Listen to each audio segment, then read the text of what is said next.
I always get so excited every time I'm about to press record on one of these videos because I just have so much to talk about. I just get so excited over talking about things. I don't know why. I just love to talk. I would consider what to have like a burning passion. I'm a person who has a burning passion for a lot of things.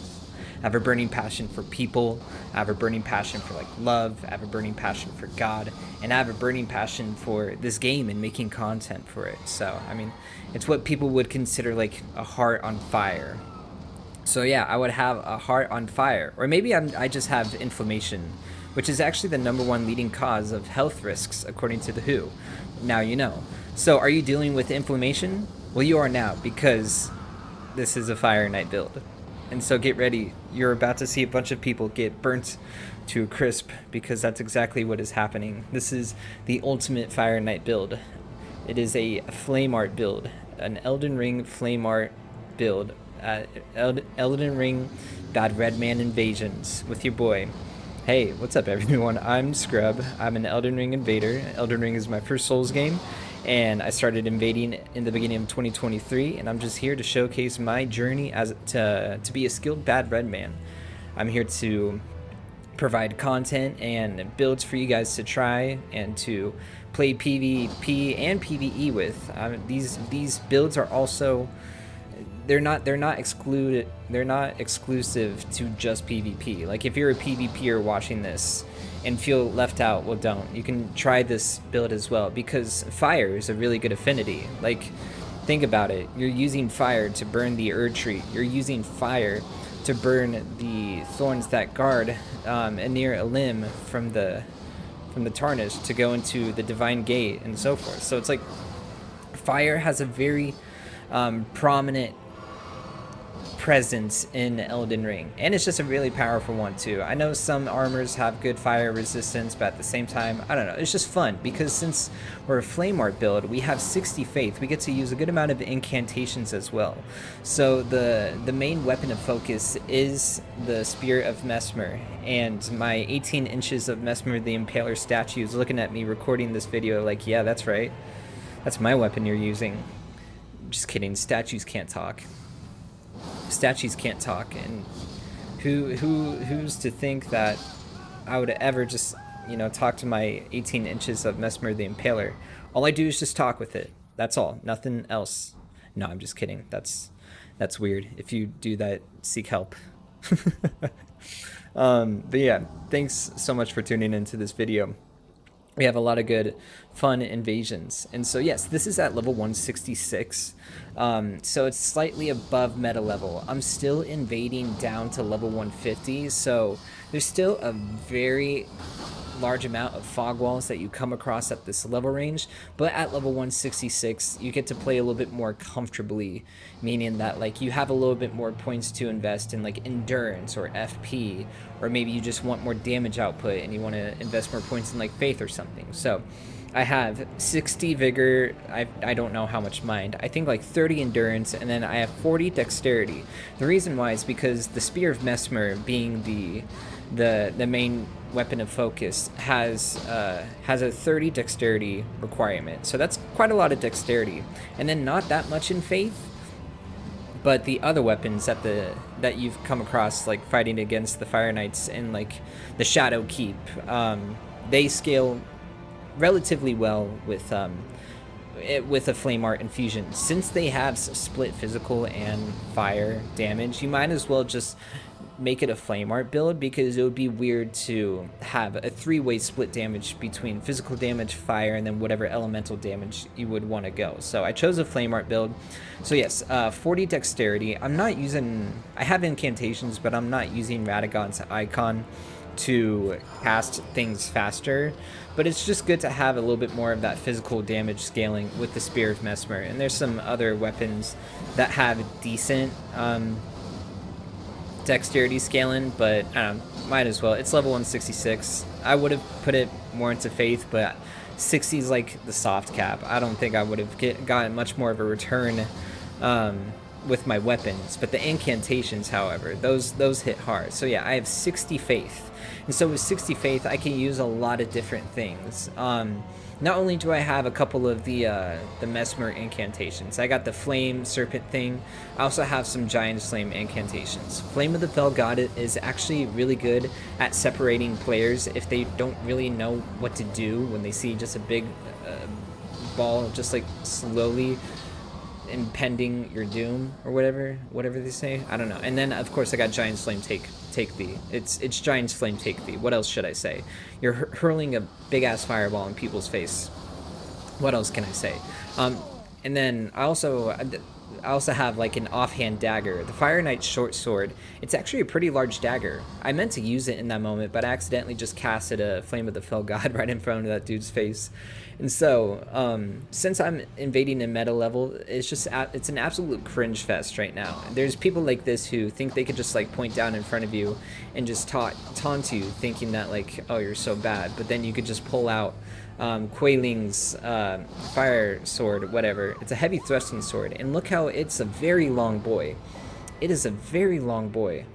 It is a very long boy. I gotta say that 3 times because of how long that is. That is the longest heavy thrusting sword I've seen in this game, and it's so good for chase downs because you could just hit that running R2 and then bam, goodbye. How dare you point down at me and being so, I don't know, high and mighty when I could just eliminate you, make you go back to the loading screen, and then point down at you. It's funny because I was like, I pray before I record these videos because I want to be able to speak out of a place of humility, but so far I'm not doing a good job, so forgive me. But I don't know, it's just, sometimes, like, I don't really know how well the golden rule is applied to the Bible. That is something that I should definitely do some research on, but I definitely am somebody who, out of the pettiness that's inside of my heart that I don't really like to talk about, I am a person that likes to reciprocate what is given to them. So do unto others what you want others do unto you, pretty much. So if you're going to point down at me, I'm going to point down to you. So there's a lot of that, but I've also, in this session, I ran into a lot of just like you know, duelists. I love this place to duel because it's fun. So fun fight to this caster guy. I'm working on an Int Faith caster right now, and oh my gosh, caster builds are so fun, but you have to be very precise with them. So expect videos on that soon. I'm not sure when, but soon. But yeah, I have an offhand dagger. The Fire Knight short sword, it's good to have a dagger. While the best offhand weapon to have right now is actually like an axe, literally a hand axe, because that does 140 poise damage. The Fire Knight short sword is actually a pretty large dagger. And since you kind of like move yourself forward a little bit, it's good to have that as an extra source of damage. Because I don't really like the moveset of heavy thrusting spears. What are they? Heavy spears? Heavy thrusting spears? And heavy thrusting swords. And then I don't like the moveset of great spears as well. Because they lack range. They lack mobility. You're just thrusting your weapon forward. So, and they kind of have like a slow attack animation as well. So if you can calculate or discern like whether your opponents have a good amount of poise or not, I don't know what the poise breakpoints are. Get backstabbed. I don't know what the poise breakpoints are. But I mean, if you can discern whether your opponents have good enough poise to tank daggers, then I wouldn't use it. But if they can't take daggers like this guy and then just mash out of R1, then I think it's a good use of a offhand dagger. So yeah, it's funny because I said a long time ago, I bet like none of y'all would have watched this video because this is when I was like starting my YouTube channel. I was saying that like I don't really care about like poise values and all the mechanical numbers that go into Elden Ring PvP. I just play off of vibes, and I still do to some extent, but like, oh my gosh, now I understand like how important it is to know the science that goes behind all the Elden Ring PvP numbers and all that stuff. And so it's a confusing journey, and I'm not quite sure like I have no idea what the heck I'm learning sometimes because there's so many integers and different like names and definitions that I don't really know and don't really care to know, but I probably should know, especially if I want to be better at this game. So that's what's going on. So I'm slowly learning, but if I say information that is incorrect, then I'm sorry. I just don't know my information that well. But one thing I do know for certain is that Messmer's orb is actually really fun to use. You just saw me use it as an ambush on that poor host who was trying to make their way through the game, doing a TT run, which I respect. And so I thought it was pretty clever for me to use that as like a ambush. It does a good amount of damage. It's one of those incantations that you can charge or uncharge as well. So it depends how you use it. I think in that case, since it kind of like finished the animation midair and then had to charge before it exploded, that was more of a situation where you could charge it. But yeah, Fire Serpent is also good as well. I have the fire coils in my pouch. The Fire Serpent is a okay incantation. It kind of throws people off because it kind of just like a twirl in the air that makes people think that it's like suddenly coming for you, but then it hovers in the air for a moment, then it goes for you.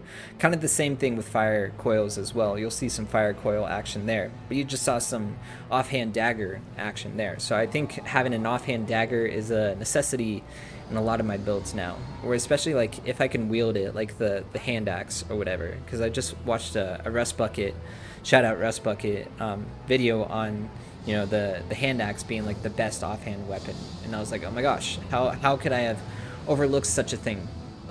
And so yeah, I know a couple videos ago I was talking about how password summons are an issue for low level invaders, but I think these people got it wrong. These guys must have watched my video, but I think they got the message wrong, because it doesn't upscale your low-level phantoms when you're summoning them as a high-level phantom. They're just going to stay the way they are, and you're just making the game ultimately more difficult for them when you're summoning them into your game. So it's just funny to throw a fire coil at that poor phantom and then just see them go bye-bye, get them burnt to a crisp. Yeah, it was just funny, but it was quick to see how fast things turn around in this invasion as well. We had a phantom a blue that just came out of nowhere, and then another blue. It's funny how quick things can turn into an instant gank, like when hosts have the blue cipher ring on. I wish there was a little bit more of an advantage towards invaders. And I've had this argument in my comment section before, like, you're built for PvP, someone says. And yes, I am, but at the same time, I don't think my preparedness can really trump the numbers that, you know, the opposing team has. Because it doesn't matter if they do bad damage or don't have all the equipment that I have. It's three different entities of damage stacking up on top of each other, especially if all three of these players can just literally stay right next to each other and, you know, hold each other's... Nah, actually, I'm not going to go that far. You know what I'm saying, though. Like, if all three players aggressed on me, which was a mistake on their part, like you saw that blue on the left taking 3 business days to switch to one weapon. Like, I would have been dead eons ago. I would have been dead the moment, you know, the other blue got summoned in, but that is not the case, because a lot of these people don't really understand the survivability techniques of PvP. For example, I always say this: do not swing out of hit stun. If you are a PvEer wanting to get into PvP, don't swing out of hit stun like that guy. I don't understand why people do it. I really don't. But yeah, Fire Serpent is good, going back to this topic, but fire coils are even better. I find it so funny that these rams were of so much help in this invasion. Like, look at these little guys go. Look, 3 of them are now going to converge in on the host. And I don't even know what the host was doing either, man. He went through like 3 buffs there. I'm going to put a counter on the screen because I wasn't keeping track while I'm talking about this, but we're going to see a counter on the screen. I don't know why the host decided to prioritize his buffs or his whatever rather than just fighting me, because you're just leaving yourself wide open, buddy. So take note, PvEers. But yeah, so the Ashes of War that, oh man, uh-oh, that's not good. That's a loading screen. You're not supposed to see that. That's okay. The Ashes of War, the new fire Ashes of War on that come from the DLC are really good, especially Flame Skewer, man. If you're able to land the Giant's Hunt animation, you can instantly just press R2 and then throw that fire in your opponent's face, and it true combos, which is pretty cool. That's kind of busted, isn't it? But the cool thing is my chest piece and my helmet, it's the Fire Serpent helm or whatever, and then the Fire Knight's chest piece, they boost your Fire Knight or Ashes of War. So extra damage right there. But unfortunately, it's very limited. I think you only get like Flame Skewer and then Flame Spear. Flame Spear is pretty easy to dodge, and it's easy to predict because you have like a startup animation before you send the projectile towards your enemies. But that's one you can charge as well to, you know, get like a mix-up in. But yeah. And then for gank situations, when in doubt, I have Black Flame Tornado. It's a flame art build. Might as well take use of like one of the most busted incantations. I mean, not incantations, forgive me. One of the most busted Ashes of War in this game. Unfortunately, I did mess up. So for context, like these guys were obviously just ganking. There's nothing else to describe here. Just a good old gank. And I choked many times, but it's still like, it's an open field. I have nothing to my advantage. My red decided to just want to attack me while I was still in iframes because they didn't know any better and they're bad and they're a traitor. I can't trust reds anymore. It sucks. A lot of reds used to be so friendly, but now post DLC, like there's so many traitor reds. So it's like I feel outnumbered and I'm not sure what to do, especially like in gank situations. Like what do I do?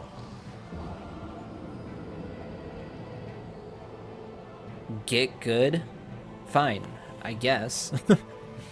But the odds are rarely in my favor, but that's okay. Some days, or some invasion sessions are really bad. Some invasion sessions are really fun.